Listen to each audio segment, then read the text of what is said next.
sommes samedi 23 novembre. Mesdames et messieurs, bonsoir et bienvenue dans ce journal. Le président de la République vient de décorer le professeur John Stas. John Stas a été élevé au grade d'officier de l'Ordre national du Mali. Professeur d'université de son État en exercice aux États-Unis, John Stas a beaucoup œuvré au renforcement de la coopération scientifique entre son université et les institutions de recherche alimentaire dans notre pays. Le professeur, à sa sortie d'audience, est au micro de Aluseni Touré. Professeur John Stas, au nom de la ville du Mali, nous nous faisons officier de l'Ordre national du Mali.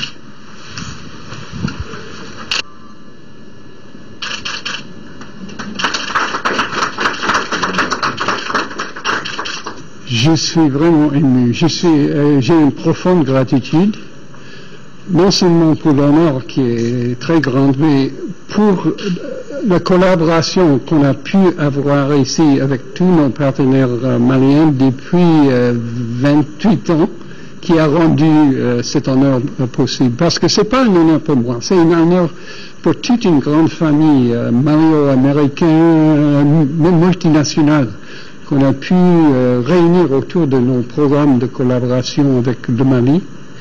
Et c'est à eux aussi qui appartient cet honneur. Ça continue des programmes de collaboration avec les différentes institutions maliennes telles que l'IPR de Katibougou, l'IER, les différentes structures dans le ministère du développement rural pour mettre en place des programmes de formation. Par exemple, on a aidé l'IPR à créer une filière agroéconomie dont la première promotion est sortie cette année. On a aidé dans la planification de la recherche agricole avec l'IER. On a formé pas mal de Maliens à notre université et avec les programmes de formation à courte durée ici au Mali. Donc, plusieurs programmes qui visent à augmenter la production agricole et d'analyser et aider le Mali de mettre en place les politiques agricoles plus performantes. C'est ce dimanche que les Maliens sont appelés aux urnes pour élire les 147 députés à l'Assemblée nationale. Ce scrutin important sera suivi par des centaines d'observateurs internationaux, dont ceux de l'Union européenne. Le chef de la mission d'observation de l'Union européenne, Louis Michel, qu'on ne présente plus, s'est entretenu cet après-midi avec le président de la République. Au total, l'Union européenne va déployer plus d'une centaine d'observateurs sur le terrain. Louis Michel, à sa sortie d'audience au micro de Bourama Traoré.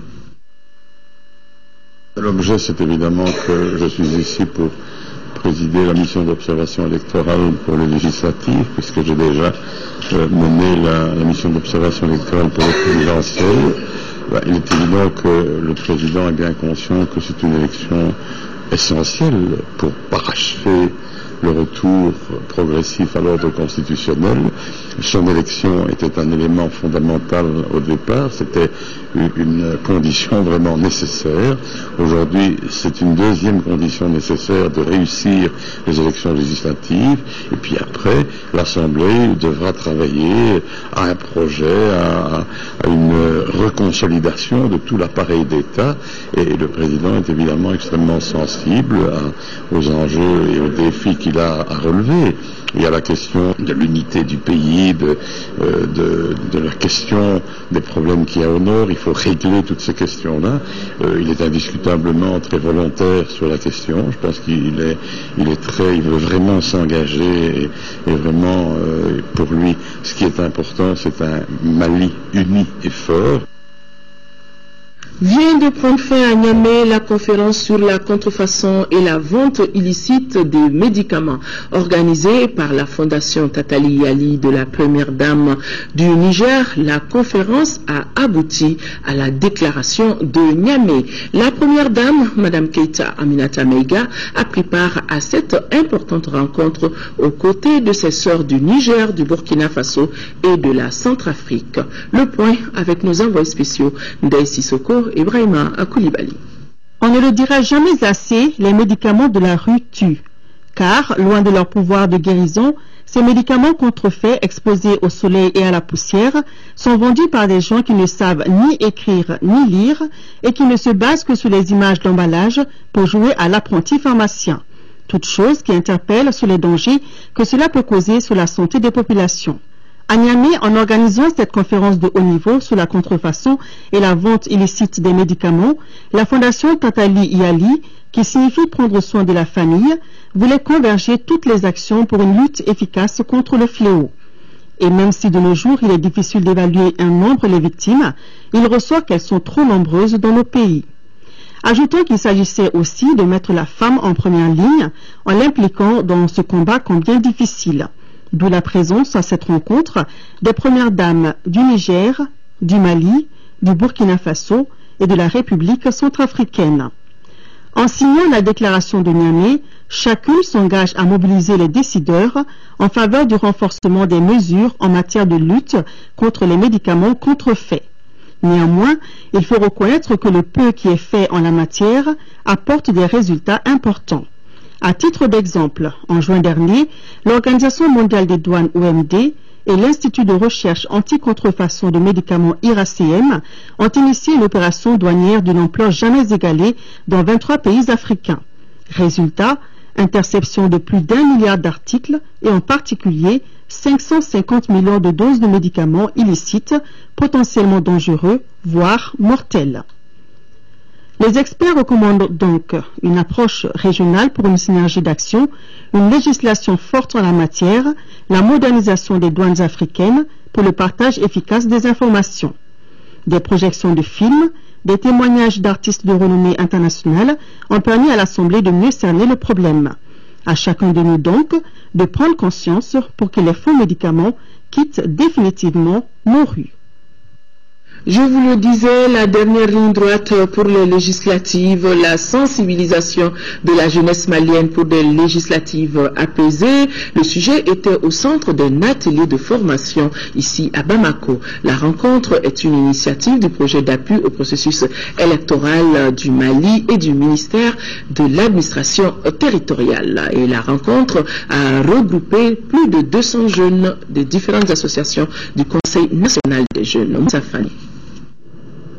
Le projet d'appui au processus électoral du Mali, PAPEM, et le département en charge des élections veulent une implication des jeunes dans les prochaines législatives. Selon les deux structures, la mobilisation des jeunes devra permettre de gagner les paris de la transparence et de l'apaisement lors de ce scrutin. L'avenir de ce pays nous appartient. Et c'est le moment ou jamais de se donner la main pour sauver ce pays-là. De se donner la main pour aider le pouvoir en place, puisque nous avons mis un président de la République en place qui est en train de se battre pour que ce pays puisse avancer. Je crois que nous devons l'aider pour qu'il puisse nous aider. Quand on parle de construction nationale, on ne pense pas à nos papas et à nos mamans qui sont dans le troisième âge. C'est nous qui constituons justement cette force capable, non seulement d'être porteurs de changement, d'être porteurs d'initiatives, mais il faudrait pour cela que cette force-là soit positivée et qu'elle soit justement transformée pour que nous soyons de véritables acteurs de la transformation sociale. Le ministre de l'administration territoriale, Moussa Sinko Koulibaly, a invité les jeunes à jouer leur partition pour le bon déroulement des élections législatives du 24 novembre prochain. Je saisis cette occasion pour réitérer ma disponibilité et mon engagement ferme à soutenir la jeunesse malienne dans son combat pour un Mali fort, prospère et apaisé. Aussi, j'invite la jeunesse à plus d'union, de cohésion et d'entente. Le programme des Nations Unies pour le développement PNUD et les PAPEM ont réitéré leur soutien aux autorités pour la bonne tenue des élections.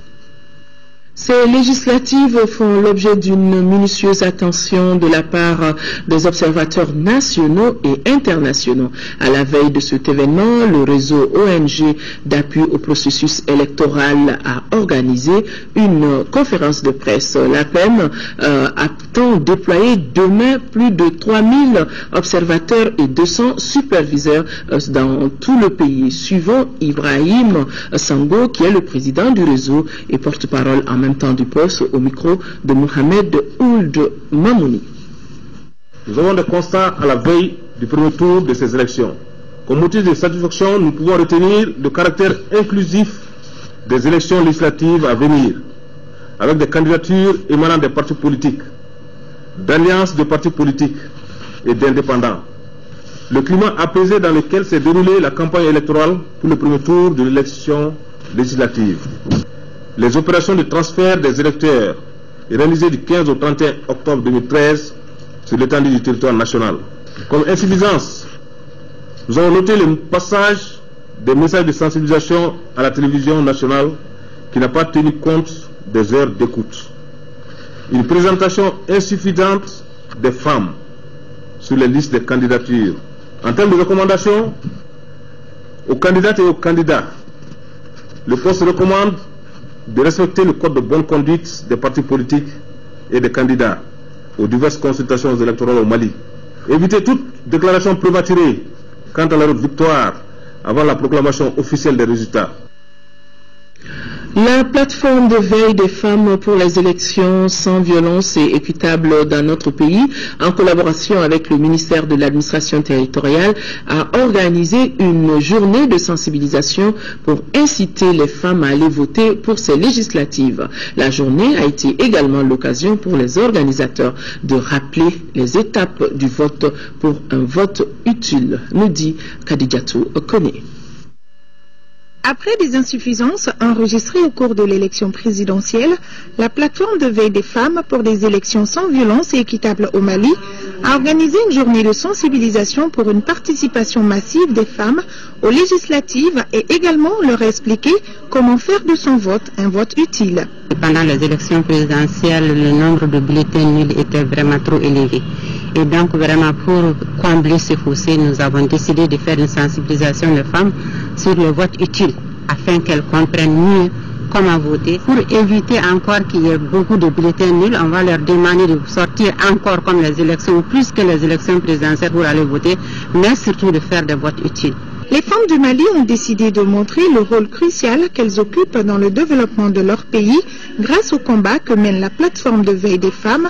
Mais pour les législatives actuelles, elles ont quand même une petite réticence due à certaines réalités. Quand un parlementaire va faire la sensibilisation en disant on va vous amener ça dans votre commune, finalement la population, c'est le même slogan, c'est le même langage. Ça va être difficile pour le Malien lambda quand même pour faire un choix. Des démonstrations par le représentant du ministère de l'administration territoriale pour un vote utile a permis à plusieurs femmes présentes de comprendre les étapes du vote et d'avoir des réponses claires aux questions qu'elles se posaient. À Kidal, après la formation des formateurs des délégués de la CENI, le tour revient aux présidents des bureaux de vote et assesseurs d'être formés. La formation a surtout concerné sur les rôles qui sont les leurs et les comportements à tenir avant, pendant et après le vote. Avec cette série de formations, les administrateurs de Kidal sont très confiants quant au bon déroulement de ces législatives dans la région de Kidal. Tchomoko Sagara. Ils sont plus de 100 assesseurs et présidents de bureaux de vote des cercles de Tessalit, Tinisako, Abebara et Kidal à suivre cette formation. Une formation assurée par les sous-préfets et supervisée par les préfets des 4 cercles de la région de Kidal. On a essayé de procéder à une nouvelle formation des présidents de bureau avec des questionnaires bien préparés et des exercices pratiques qui vont leur permettre de cerner tous les problèmes des élections avant, pendant et après. Cette formation vise essentiellement le bon déroulement des opérations de vote du dimanche 24 novembre dans toute la région de Kidal. La façon dont nous sommes neutres, on souhaite que vous aussi vous soyez neutres. Et laissons la chance aux candidats pour que chacun puisse se battre pour gagner. Les administrateurs de Kidal sont très confiants quant à la réussite d'une élection législative propre et sans aucun incident. Si, en raison des dispositions déjà prises par les forces armées maliennes, Serval et Munissement, je crois que ce qu'il fallait craindre, c'est la sécurité. La sécurité étant déjà assurée, je pense que rien ne peut entraver la tenue des élections législatives à Tinisako. Déjà, tous les matériels et documents électoraux sont disponibles. La CENI a déjà formé ses délégués. C'est dire que la région de Kidal est prête pour les législatives du dimanche 24 novembre 2013. À Tombouctou, les forces armées de sécurité, la MINUSMA et l'opération Serval ont pris toutes les dispositions sécuritaires afin que les citoyens puissent accomplir leurs devoirs civiques en toute quiétude. Dans la ville, dans la cité des 333, aussi bien que les cercles de détachement militaire ont été prédisposés pour assurer la sécurité des populations en général et des électeurs en particulier. Compte rendu Adama Jimde. Pour rassurer l'ensemble des acteurs du processus électoral, le commandement militaire de Tombouctou se dit fin prêt. C'est pourquoi il a initié une rencontre de mise à niveau du dispositif sécuritaire mis en place en présence de la MINUSMA et des forces Serval. En tout état de cause, l'armée rassure. Les FAMA plus la MINUSMA ont pris toutes les dispositions nécessaires pour que cette population soit sécurisée et qu'elle vote dans les meilleures conditions.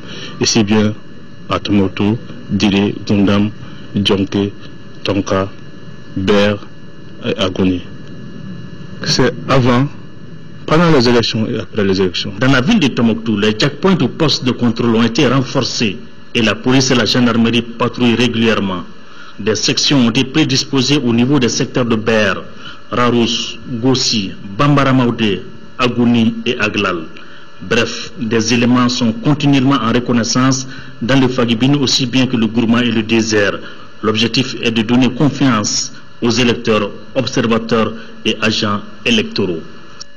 Le premier tour donc de ces législatives, c'est demain. Plus de 6 500 000 électeurs vont choisir 147 députés. Les opérations de vote auront lieu dans 20 275 bureaux sur toute l'étendue du territoire. En raison de ces élections, le journal télévisé de la mi-journée sera présenté à 14h et celui du soir à 20h30.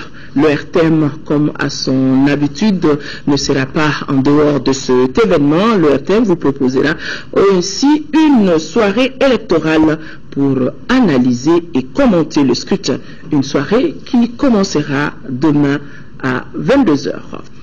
Nous repartons à Gao où les 45 services publics de la région viennent de bénéficier de kits d'équipement de bureau. L'État vient de mettre la main à la poche en déboursant 100 millions de francs CFA, nous dit depuis Gao Daouda Zoumana Traoré. Chaque kit comprend 3 bureaux avec retour, 2 armoires, 12 chaises bourrées, un ordinateur avec accessoires et une imprimante. C'est vraiment un réel sentiment de satisfaction qui m'anime aujourd'hui parce que, vous savez, les groupes terroristes ont tout emporté. Nous sommes là il y a à peu près 6 mois et c'est aujourd'hui qu'on vient quand même de bénéficier des premiers outils pour notre installation. Nous saluons beaucoup le gouvernement par ce geste qui permet en tout cas de mettre les cadres au travail, parce que vraiment nous en avions besoin. Pour satisfaire ce besoin exprimé par l'administration régionale, l'État a déboursé 100 millions de francs CFA. La cérémonie a enregistré également la mise à la disposition de la population des cercles de Gao, Bourem et Ansongo, 3 ambulances d'une valeur de 120 millions de francs CFA.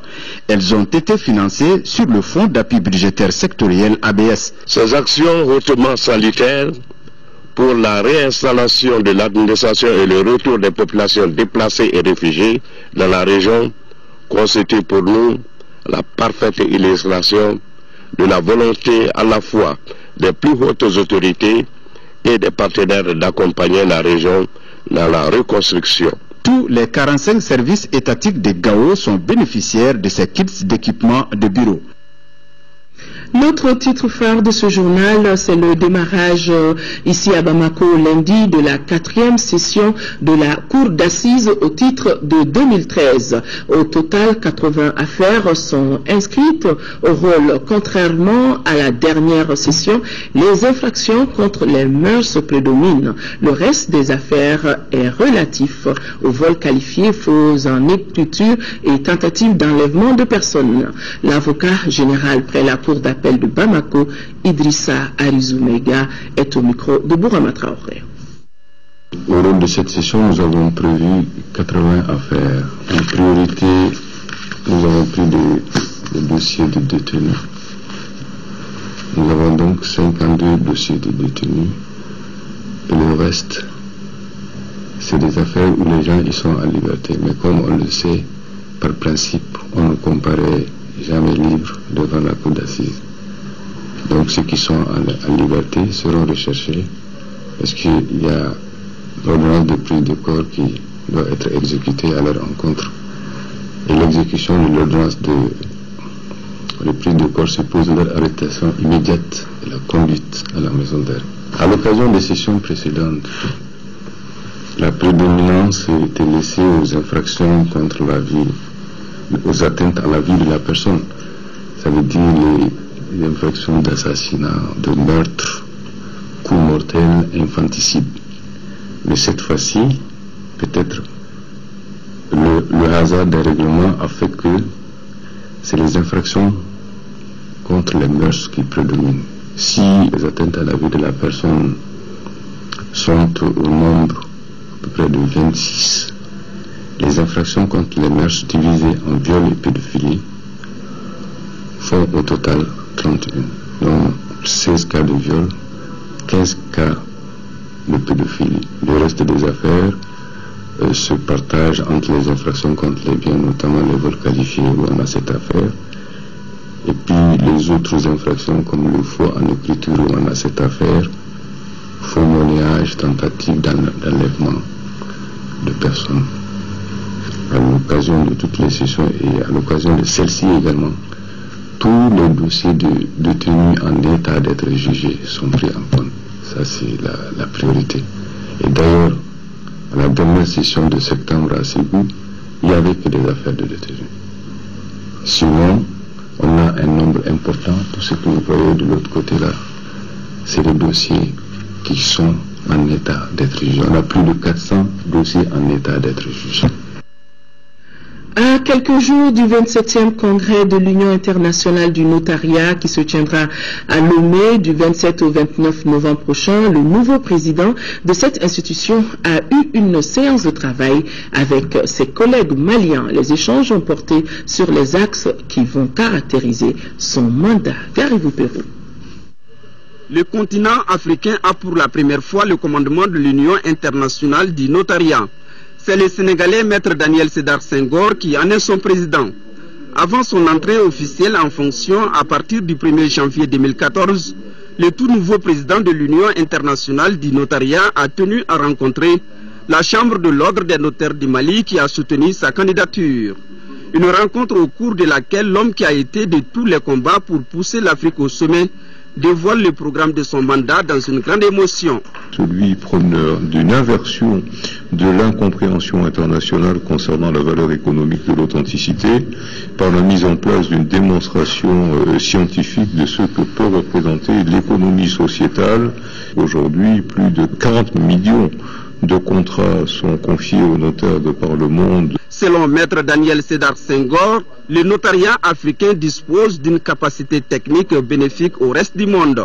L'Afrique est le sanctuaire national en péril des anciennes valeurs de civilisation, de fraternité, de solidarité, de convivialité. L'Union internationale du notariat, depuis sa création en 1948, regroupe 88 pays à travers le monde, dont 16 en Afrique.